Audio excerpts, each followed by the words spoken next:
ओम शिवोहम शिवोहम शिवोहम।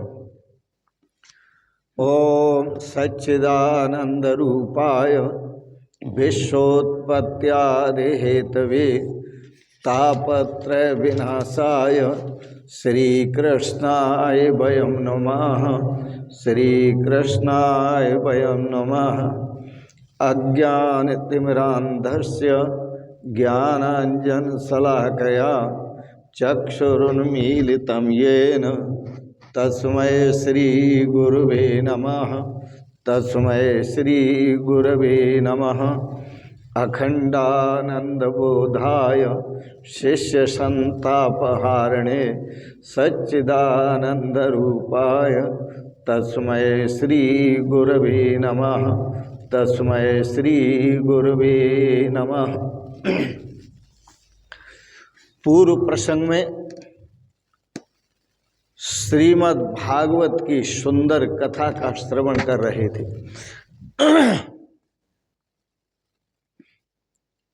श्री सुखदेव जी राजा परीक्षित को कहते हैं, सूत जी शौनक आदि ऋषियों को सुना रहे हैं और मैत्रेय जी विदुर जी को सुना रहे हैं। जानी तबै जीव जग जागा, जब सब विषय विलास विरागा। जीव को जागा हुआ तब जानो। कपिल देव भगवान अपनी माता को सुना रहे, हे माता, जानी तबै जीव जग जागा, जीव को जागा हुआ तभी समझना जब सब विषय विलास विरागा। जब उस जीव को सभी प्रकार के विषयों से वैराग्य प्राप्त हो जाए।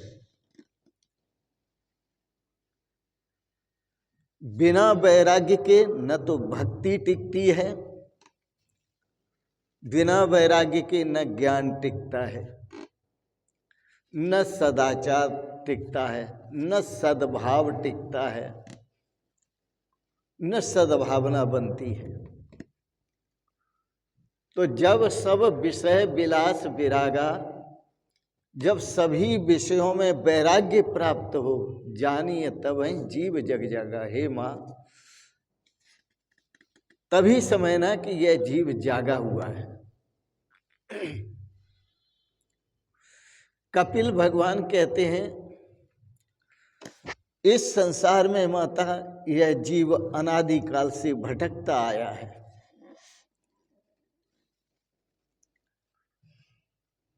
क्योंकि इस जीव का मन बिगड़ा है। और माता, मन जो सुधरता है वो सत्संग से सुधरता है। अच्छे संतों का संग करने से, सत्संग करने से मन सुधरता है। यह मन वासना का त्याग करने से सुधरता है।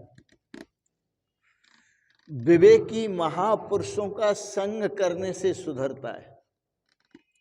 विवेकी महापुरुषों का, ज्ञानवान महापुरुषों का सत्संग करने से सुधरता है। वैसे इस मन को बांधने वाला संग है। इस मन को बंधन में डालने वाली आसक्ति है। संग का मतलब आसक्ति। और संसार की आसक्ति, संसार के विषयों की आसक्ति जब होती है तो आत्मा अपना बंधन स्वीकार करती है। आसक्ति मन की होती है। संसार के विषयों में आसक्ति, धन संपत्ति में आसक्ति, कुटुंब परिवार में आसक्ति और नाना प्रकार के जो भोग हैं उनमें आसक्ति। होती तो ये मन से है, सब मन का खेल है, परंतु आत्मा यह बंधन, मन का बंधन अपना बंधन मानती है। किंतु संत महात्माओं के प्रति जो आसक्ति आपकी संसार में थी, विषयों में थी, प्रपंच में थी, अपनों में थी, वही आसक्ति यदि आपकी संत महापुरुषों के प्रति हो जाए, वही संग यदि संत महापुरुषों के प्रति हो जाए, तो आपके तभी मोक्ष के द्वार खुल जाएंगे। संतों के संग से मोक्ष का द्वार खुलता है, उनके सत्संग से मोक्ष का द्वार खुलता है।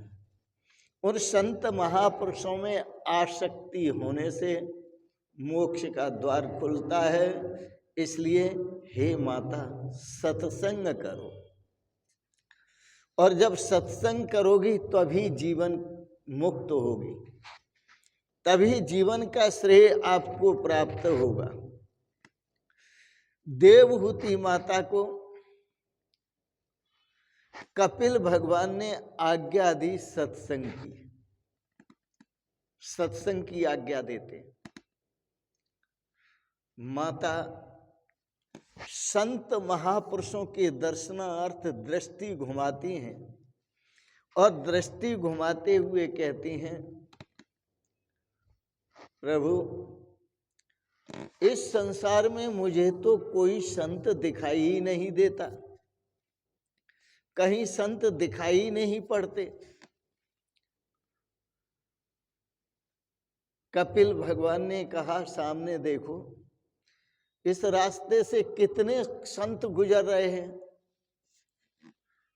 माता ने कहा, इनको मैं देखती हूं, पर ये तो भोजन भट्ट हैं, मांगते और खाते हैं, मांगने खाने से इनको फुर्सत नहीं है, ये मुझे संत नहीं लगते, यह संत नहीं है। कोई अच्छे संत बताओ जिनका मैं सत्संग करूं। संत मुझे दिखाई नहीं देते। कपिल भगवान ने कहा, माता तब तुम्हारा मन ही पापी है, क्योंकि जिसका मन पापी होता है उसे संत मिल जाते हैं, लेकिन फिर भी वो संत उसे दिखाई नहीं देते। पाप होने पर संत मिलन भी, मन में जब पाप होता है और उस अवस्था में संत मिल जाते हैं, परंतु उस पापी मन के अंदर सद्भावना नहीं बनती,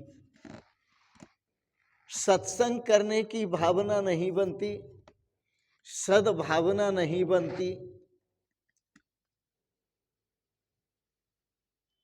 इसलिए माता, तुम संतों को ढूंढने कहाँ जाओगी? तुम्हारा जब तक मन पापी रहेगा तब तक तुम्हें संत नहीं मिलेंगे। हाँ, तुम जहाँ हो यहीं पर तुम्हें संत मिल सकते हैं। उसकी शर्त यह है कि तुम्हारा मन जब संत बनेगा तो संत मिल जाएंगे। तुम स्वयं संत बनोगी तो संत मिलेंगे, और जब तक तुम स्वयं संत नहीं बनोगी तब तक तुम्हें संत नहीं मिलेंगे। एकनाथ जी महाराज, तुकाराम जी महाराज, नरसिंह जी महाराज आदि आदि जो संत हुए वो गृहस्थ आश्रम में ही थे, और गृहस्थ आश्रम में घर गृहस्थी के कार्यों को करते हुए घर में रहकर संत बने थे।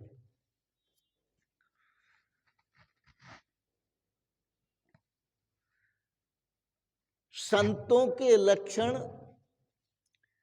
अपने जीवन में उतारोगे तो संत बनोगे माता। संतों के सुंदर लक्षण होते हैं, उन लक्षणों को अपने मन में उतारो, अपने जीवन में उतारो, उनका सत्संग करो और स्वयं संत बनो। जब स्वयं संत बनोगी तो तुम्हें संत मिलेंगे और संतों का दर्शन होगा। जो मोह है, अज्ञान है, जो पाप है, वह बिना सत्संग के दूर नहीं होता। बिनु सत्संगन हरि कथा, ते बिन मोहन भाग, मोह गए बिन राम पद, होय न दृढ़ अनुराग। माता, बिन सत्संगन हरि कथा, बिना सत्संग के और बिना प्रभु की कथा सुने हुए मोह नहीं जाता। बिनु सत्संगन हरि कथा, तेह बिनु मोहन भाग। ये जो मोह है, जो आसक्ति है, यह दूर नहीं होती। और जब तक यह मोह दूर नहीं होता, जब तक यह आसक्ति दूर नहीं होती, तब तक माता भगवान के श्री चरण कमलों में अनुराग, प्रेम नहीं होता। संतों की संगत तो कभी कभी मिला करती है, अपना मन शुद्ध होता है तो मिलती है। संत महापुरुषों ने कहा है, मिलती है साधुओं की संगत कभी कभी, होती है सत्संग की रहमत कभी कभी। संत महापुरुषों की संगत कभी कभी मिला करती है। उन संत महापुरुषों की रहमत, कृपा, दया वो कभी कभी वर्षा करती है। बिना सत्संग के माता सुख नहीं मिलता, और बिना स्वयं संत बने सच्चा सुख प्राप्त नहीं होता। जब हम स्वयं संत बनेंगे तो हमें सच्चा सुख मिलेगा। माता, जैसी दृष्टि वैसी सृष्टि। संसार में आपको वैसे लोग दिखाई देंगे जैसे आपकी सृष्टि है, जैसे आपकी दृष्टि है। आपकी दृष्टि अच्छी है तो अच्छे लोग दिखाई देंगे, आपकी दृष्टि बुरी है तो बुरे लोग दिखाई देंगे। इसलिए मन को सत्संग में लगाओ, सत्संग से ही उद्धार होगा। संत महापुरुष लोरियां देते हैं, जगाते हैं, और जगाते हुए क्या कहते हैं?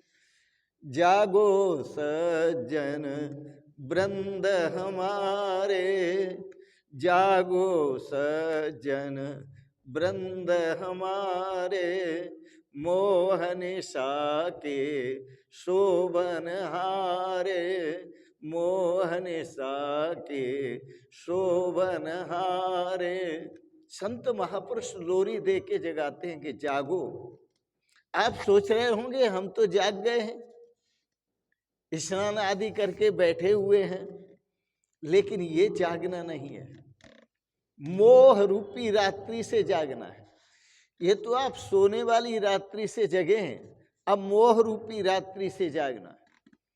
जागो जागो हुआ सवेरा, जागो जागो हुआ सवेरा, मोहनिशा का उठ गया डेरा, मोहनिशा का उठ गया डेरा, ज्ञान भान ने किया उजेरा, ज्ञान भान ने किया उजेरा, आशा दुखद अस्त भय तारे, आशा दुखद अस्त भय तारे, जागो सज्जन वृंद हमारे, जागो सज्जन वृंद हमारे।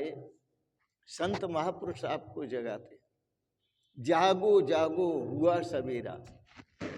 ये सवेरा का मतलब क्या है कि 83,99,999 योनियां भोगने के बाद आपको मनुष्य जीवन मिला है, मानव जीवन मिला। ये सुबह का समय है, ये ब्रह्म मुहूर्त का समय है। अन्य योनियों में ब्रह्म चिंतन का, भगवत कथा श्रवण का, सत्संग का होश नहीं होता, लेकिन इस मनुष्य जीवन में ही यह खूबी है कि इस मनुष्य जीवन में ही सत्संग श्रवण कर सकते हैं, संत संग कर सकते हैं और हरि कथा का श्रवण भी कर सकते हैं। इसलिए जागो जागो जागो, देख रहे हो मीठे सपने, सपने कब होते हैं अपने, मोह नींद को त्यागो, जागो जागो जागो, ऐ सोने वालो जागो। वेद की आवाज आ रही है, उत्तिष्ठत जागृत प्राप्य वरान निबोधत, क्षुरस्य धारा निष्ठा दुरत्या दुर्गम पथस्तत् कवयो वदंती। हे भाई उठो, जागो और महापुरुषों की शरण में लागो, संत महापुरुषों की शरण में जाओ। जागो, उत्तिष्ठत, उठो, खड़े हो, जागृत, जागो मोह नींद से, उत्तिष्ठत जागृत। फिर वेद कहता है प्राप्य वरान निबोधत, वरान श्रेष्ठ पुरुषों, संत महापुरुषों को, ज्ञानी महापुरुषों को प्राप्त करो और प्राप्त करके उस परम तत्व को, परमात्म तत्व को जानो। उत्तिष्ठत जागृत प्राप्य वरान निबोधत, निबोधत का मतलब अपने स्वरूप का ज्ञान करो, निबोधत का मतलब निश्चय ही उस परमात्म स्वरूप का ज्ञान करो। क्षुरस्य धारा निष्ठा दुरत्या, यह ज्ञान का पंथ कृपाण की धार है। संसार के जितने भी बंधन हैं बड़े आराम से काट के रख देता है ये ज्ञान का पंथ, ये कृपाण की धार, और परमात्मा से मिलाता है, अपने स्वरूप से मिलाता है। तो इसलिए उत्तिष्ठत जागृत प्राप्य वरान निबोधत, क्षुरस्य धारा निष्ठा दुरत्या दुर्गम पथस्तत् कवयो वदंती। विद्वानों ने इस पथ को दुर्गम कहा है, मुश्किल से प्राप्त होने वाला, क्योंकि मोह गए बिन राम पद हो न दृढ़ अनुराग। जब तक मोह नष्ट नहीं होता तब तक भगवान की श्री चरण कमलों में प्रीति नहीं होती। हनुमान जी लंका में गए थे, मालूम है सबसे पहले कहाँ गए? अशोक वन में। जो भक्ति करते हैं, सत्संग करते हैं और भगवान का भजन करते हैं, चिंतन करते हैं, नाम जप करते हैं, वो अशोक वन में पहुंचते हैं। अशोक वन का मतलब है जहाँ किसी प्रकार का शोक नहीं है। और उस अशोक वन में सीता माता का दर्शन करना, यह सीता रूपी शांति को प्राप्त करना। सीता रूपी शांति उन्हीं को प्राप्त होती है जो अशोक वन में जाते हैं, और अशोक वन में वह पहुंचते हैं जो भगवान के श्री चरण कमलों में अनुराग करते हैं, भगवान की भक्ति करते हैं, भगवान का सत्संग और संत महापुरुषों का सत्संग करते हैं। तभी जीवन में सुगंध आती है, सुभाष आती है, आनंद मिलता है, शोक मुक्त होते हैं। सत्संग करें, इसी में श्रेय और सौभाग्य है। भगवत कथा सुने, इसी में कल्याण है। इन शब्दों के साथ ही आज के प्रसंगत वाणी को विराम दूंगा। आपने बड़े प्रेम और श्रद्धा से श्रीमद् भागवत के प्रसंग को श्रवण किया, इसके लिए बहुत बहुत अनुग्रहित हूँ। एक बात जरूर कहूँगा आप सबके प्रति, आज दशहरा है, 10वीं तिथि है, कल 9वीं गई। भगवान श्री राम से, सीताराम जी से पुनः पुनः प्रार्थना करता हूँ कि भगवान आपको सपरिवार सदा स्वस्थ और सुखी रखें। ज्ञान और भक्ति प्रदान करें। आपका कल्याण हो। आपको बहुत बहुत मंगलमयी शुभकामनाएं, बहुत बहुत आशीर्वाद, बहुत बहुत प्रणाम। शिवोहम शिवोहम शिवोहम।